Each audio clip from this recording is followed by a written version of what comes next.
I couldn't sleep at all that night, so when morning came, I put on my uniform and headed to class early. For once, I was eager for the mundane classroom environment. I hoped it would still my racing thoughts and help me come to terms with my amazingly good fortune. Therefore, I was sitting in my desk, falling slowly asleep, when a hand slammed upon its surface. Listen up. I scooted my chair away from my desk. Shane glared at me. If you are really competing with us in the tournament, and I still can't believe it's happening, then you'd better not let us down. He pulled out the chair in front of my desk and sat down. Also, I'm so sorry, Shane from Did You Know Gaming. I don't know where from England you are from, so I'm butchering your accent completely. Let's talk strategy. What? You think practice will pull you through the tournament? Despite knowing it was probably the wrong answer, I nodded. No. Rather than practice, you need strategy. I could hardly believe my eyes. Shane, the normally quiet, wary, barely speaking Shane, was suddenly on fire and preparing to give me a full lecture on video game strategy. Did this mean my good fortune was over, or... Pay attention. I snapped up straight and scooted my chair to my desk. Yes, sir. Strategy isn't something you can just study, and it isn't something you always start thinking about when you're playing your game. Strategy is always. Repeat after me. Strategy is always. Strategy is always? He slammed his hand on the desk again. With feeling. Strategy is always. Yeah. Good. Do you know what this means? In your daily life, you can make choices willy-nilly like an absolute idiot. Or you can make smart, intelligent choices. You can make choices like a winner. Sometimes this goes against what we want in the moment. Someone strategizing for a diet would have to pick to not eat a second serving, even if they want to, even if they're hungry. It's not always what you want, but it's what you gotta do. You understand? I think, kind of. He nodded, seemingly satisfied. The more you strategize in your daily life, the better your mind will get when trying to strategize in game. Gaming isn't just fun. Fun? Gaming is life. He leaned forward, staring me down. Strategy is always. Shane grabbed the bottom of his chair and scooted frantically away, his mission apparently accomplished. He sat in his desk across the room, pulling out a sketch pad and drawing pencils. Then, face calm as ever before, he started to draw. How is that the same Shane I've seen for all these weeks? If he heard me, he didn't respond. I turned back to my desk, once again wide awake, Shane's words repeating in my head. Strategy is always. Oh, hey, it's almost time for the flower festival. With everything happening so quickly, it almost felt like it snuck up on me. Have you decided who you're taking yet? Right, I had to go with someone to the festival, but who could I ask? The only guys I knew were the members of the Normal Boots Club. Would they want to go with me? And which one should I go with? John was kind and caring, but I was a bit worried he cared too much about Jacques and the play to notice anything else. PBG was so easygoing, but something about the way he looked at me still bothered me. Satch was mature and really smart, but he seemed to get close to, or was I imagining that? Then there was Shane who, well, let's be honest, he hated me. There was no way he'd say yes.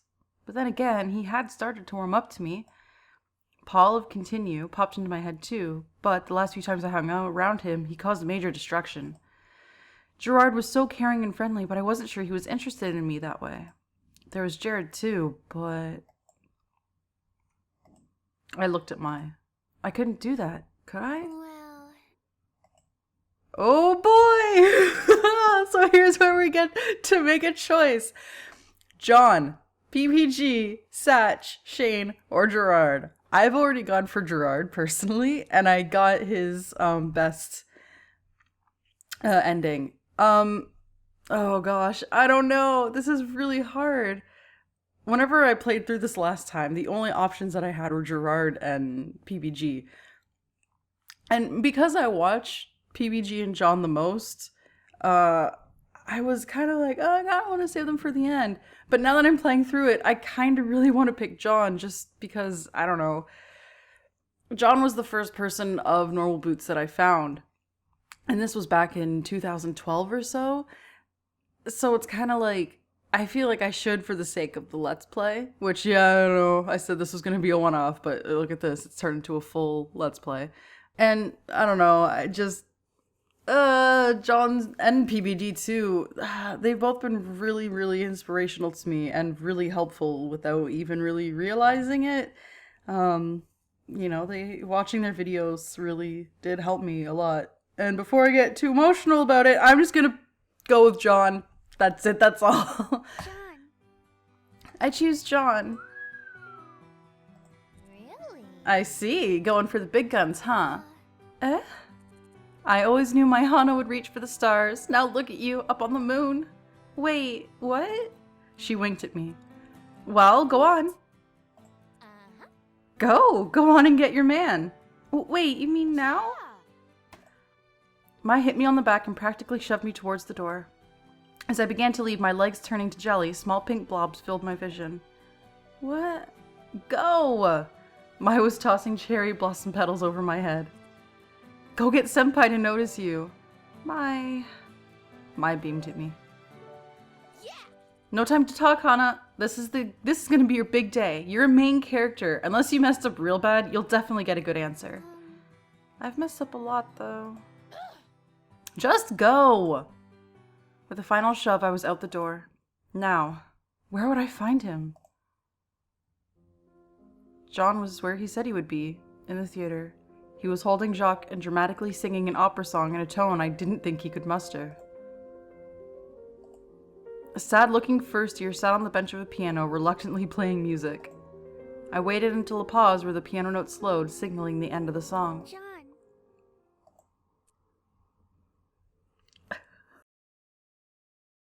He stopped and jerked to face me. A worse bird might have been sent careening towards the chalk-marked floor of the auditorium, but Jacques stayed firm. He cleared his throat and looked at the floor, receding from the opera mood. How can I help you, Hana? I wasn't expecting you. He coughed awkwardly, and I almost did the same. It wasn't my intention to stop you in the middle of this. Please, keep singing. I'd love to hear the rest of it. I don't know. Well, now that you're here, I don't think I can. Were his cheeks pink? Stage fright? And here I thought John's only setting was Joke Cracker. It was cute. I tried to hide my amusement. I came because... Now it was my turn for a peach face. I want to go to the flower festival with you, John. A breeze came out of nowhere, rustling my hair and clothes while I looked intently at him. A stray cherry petal slipped off my shirt and danced into the air. John turned. The pianist was making his quick escape through a door. I didn't mean to create a draft. Sorry. His eyes flew between the two of us for a moment, then he ducked out of the heavy door. I have an answer for you, Hana, but first I need one from you. Huh? Was this a trick question? John perched Jacques on his shoulder while I mentally prepared myself for whatever he was going to ask me. Well... You never told me whether you wanted to be in the play. I think your talents would be utilized well here. But I'd be a tree. What kind of talents do I need to stand still in the background? I'll go to the flower festival with you if you agree to be in my play. I sighed. John didn't get it. No one wanted to be a tree. I'm disappointed that you think I'm only good enough to be a tree, but I really appreciate the offer in general, so I'll take it. Thank you. Yeah! Hana, this'll be your big break. I'll put you on the list for tryouts, but I can already tell your chances are good. Tryout? Tryout to be a tree? John picked a clipboard up off the piano and tapped the back of his hand on it. Well... I have a list of people who want to be trees, you see. I have to pick the best one. There are tryouts, callbacks, and another round just to be sure. I was defeated. But don't worry, I've already seen what you can do and I love it. Just come to the tryouts. Right. Okay, I can do that. And I'll do whatever I can to make you happy with this decision. I would have gone to the flower festival with you even if you didn't want to be the tree, but I figured I could get both of us what we wanted. We're going to be spending so much time together. Won't that be fun? I know Jacques is looking forward to it too. Huh? It didn't seem like he wanted to go at first, but now that I knew he was just as happy as I was, I felt much better. Even about being a tree. So, Jacques and I will meet you at the festival? As the full force of the fact that I did it and he said yes hit me, I broke into a huge smile. Yes, that sounds great. Aw. I woke up late the next morning, the day of the flower festival. I was buzzing with anticipation, but because of that, it took me forever to wake up. Now it was almost noon, and I rubbed my eyes as I arose. Hey there, sleepyhead. Good morning. You slept even later than I did. That's impressive, Hana. I sat up in bed, and something on the edge of my desk caught my eye. Hey, What's that? I don't know. Oh, that? A letter for you. Came in the mail this morning, so I just said it. I scrambled out of bed and into my desk chair, ripping open the letter. Whoa, geez, calm down. It's not going anywhere. Turning away from her, I started to read. Little Blossom, how have you been doing these past few weeks? I'm sorry I haven't found the time to write. Your pa's been working hard lately, and I seem to go right to sleep when I get home. I know things are difficult for you here, and I only hope that you're having a better time where you are now. It isn't the same without you here. I miss your cheeriness and watching TV with you, and most of all, your pink hair bobbing around the kitchen. Hana, I know you feel bad about the pressure this must be putting on me, but don't. I do this because I love you. But there is nothing I want more in this world than your happiness. I miss you, Hana. Be strong. Your Papa. My hands trembled. Tears filled my eyes. I hadn't written to him since arriving at Asagao. As many times a day as he crossed my mind, I'd just been busy with other things. He must be worried sick, and from the sound of things, he was also depressed. I missed my father. I missed my home. I missed helping him. If I wasn't around to cook him breakfast, he almost never ate. He kept saying it was fine, but he was getting older, without Mom there to take care of him. Hana, are you okay? I wiped my eyes on my sleeve. Yeah, I'm fine. I just miss my dad. I picked up a pencil and paper and began to write, trying hard to block out the tears. Eventually, Mai turned to her own work and let me be. Dad, I'm doing really great here. This has been the best change of my life. I have a best friend, and I might join a club. I even have a date. You sacrificed so much to bring me here. I know I hardly gave you any choice with the way things were going. I was spoiled and ungrateful, but you always did whatever was necessary for me. I miss you so much, but thank you. I know this was a huge sacrifice. Please eat well and take care of yourself. Remember, 2 glasses of water in the morning and 1 before bed. And have breakfast. Scrambled eggs are easy to make. Draw a smiley face on them and ketchup, just like I would if I was there. I'll send my love through that, so make sure you do it. I miss you. And tell Mom happy birthday.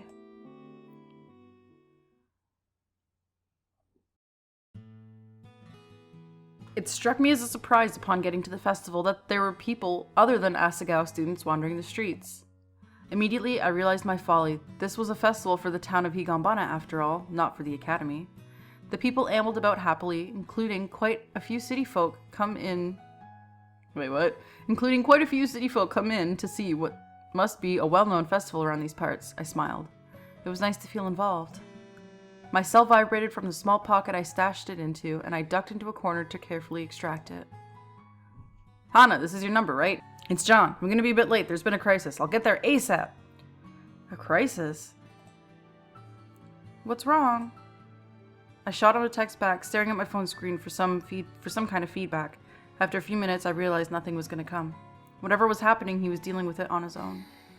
With a sigh, I turned back to the crowd flowing past the stalls. Now what was I supposed to do? I didn't like being around crowds, and I was too worried about John to enjoy the festival, although I tried to take what he said with a grain of salt. John seemed likely to panic about anything. Even my being cast as a tree in the play was a life-threatening decision to him. His very well-being depended on anything from what to have for lunch that day to ensuring that nobody in their right minds read romance novels and called themselves a friend of his. In all likelihood, it wasn't anything too bad, but that didn't help me worry any less. I sighed again and stepped into the flow of the crowd. At the very least, I could look around and see if there was anything interesting. I didn't actually expect to find anything interesting. But somehow, I stumbled upon a fountain in one corner of the festival, set up to look like a group of dancing sirens. They held hands, almost like they were actually moving with each other. Wait, one of them was moving! I crept hesitantly towards the fountain and the twitching siren. Jacques, it's you! Jacques turned to look at me, then dunked his beak into the fountain. Once wet, he shoved it under his wing. Was he preening? Curious, I crouched down next to him. Bird scared the heck out of me, and I didn't know why. I didn't have any bad experiences with them. None tried to kill me as a kid. None stole my favorite jewelry or pooped on my favorite outfit or tried nesting in my hair. Maybe it was the aerial advantage. Birds were only a few technological advantages from becoming evil kamikaze pilots, dive-bombing their prey without mercy. Yeah, without mercy. Maybe that was it. If a bird had the chance to be better than you, it would take it. If it could take advantage of you, it would. Birds were savages, heartless creatures, as far as I was concerned at least. But then here was Jacques, the most beloved thing to his cheerfully bumbling owner. Somehow he earned the heart and love of John through standing by his side, even through all the sass. Well, Jacques was a robot, so it wasn't really the same thing, was it? Hey! There you are! John dashed through the crowd, darting right past me and picking Jacques up out of the fountain. You know I hate it when you leave without me. And to go to the fountain, really?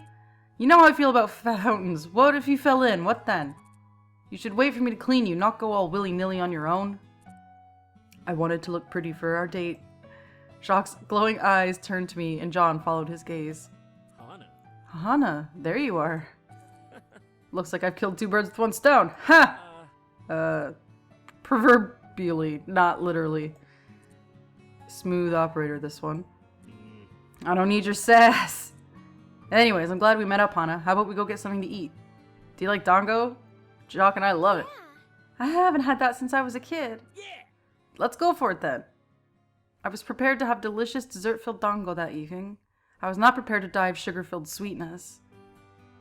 Ah, that's so cute. Here, Jacques, this one's for you.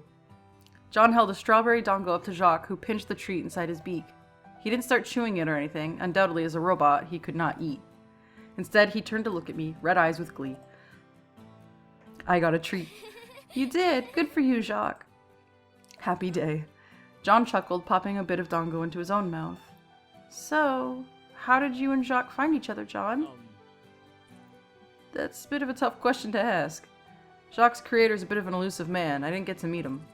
But a family friend apparently had a bit of an experience up in Tibet. He came back with his bird and these huge bags under his eyes, walking like a zombie. He practically threw Jacques at me, saying he didn't want to deal with it. I still don't know what he meant by that, but when I booted Jacques up, there he was. Fully fledged robot with autonomous AI and free will. Able to form bonds and connections with people with a functional memory bank and a hot chunk of sass to boot. He stroked the top of Jacques' head, who didn't seem to be interested in his own story. We had a lot of adventures after that, you could say. Got into a few scrapes. Jacques got me into a few scrapes. I resent that. But he's always been by my side. He's what got me to Asagao. He's what made me interested in electronics. He's what kept me sane and feeling like I mattered. John stopped. Anyways, don't you have something like that? Something you love more than anything else? I guess. My dad. Really? People usually aren't too keen on their parents. No, my dad is the best. He's an artist, a sculptor. He makes pottery and runs his own shop all by himself, even after my mom passed away. John's face fell and I stopped in my tracks. Anyways, he's sacrificed everything for me over the years. I'm the most important thing to him, and he's the most important thing to me. I miss him so much. Well, if he runs his own business, he probably keeps busy. He can afford to send you to Asagao, after all. John laughed heartily, and a pang shot to my gut. You mean you can't tell? Tell what? I frowned, not really sure whether I was happy or sad. I'm not rich like you people are here. You people? Damn, those are some strong words. I'm just saying. Asagao serves steak for lunch every Wednesday. Actual steak. Yeah, and? That's not normal. My dad and I eat ramen half of the nights of the week. I help him in the shop all day when I'm at home. I've never owned a game console. We've only had one 7-year-old computer that we split between the two of us. I use bus passes to go anywhere. Okay, sorry. You seem kind of stressed. Yeah, well... Being around all this luxury is more unnerving than relaxing. Half the time I'm afraid I'm going to break something or get a stain on my uniform. If that happens, I'll just have to wear it the rest of the year. We can't afford to replace it. The ice cream incident. Yeah, that. So, wait, you work in your dad's shop? You don't go to school? No, I go to school too. I was in school the whole time. I just meant on weekends. Oh, that sounds like it sucks. He looked at the dango in his hands, then back at me. I should have paid for yours. No, don't you dare give me that. What? It's only right. I don't want your pity. I guarantee you all the other normal boots guys notice, but they don't treat me like a charity case. Just treat me like a normal person, like you used to. Okay, if you say so. We descended into an awkward silence. I shouldn't have yelled at him like that. Now things were weird and I didn't know how to fix them. Yeah! Oh boy! John pointed at something across the way and ran for it. I followed him from a distance, unable to catch in my restrictive yukata. It's a bird, a stuffed bird! Win it for me, Hana! What? Me? No special treatment, remember? It took me 12 tries to win that damn stuffed bird. Even then, I didn't win it. The booth manager gave it to me out of sheer pity. John accepted it with utmost graciousness, and I resisted the urge to punch him in the face. I'm gonna take it to bed with me every night. His name will be Mr. Snuffles, and he'll never leave my sight. Never! I'm glad. But it was hard to stay mad at John. It was always hard to stay mad at John.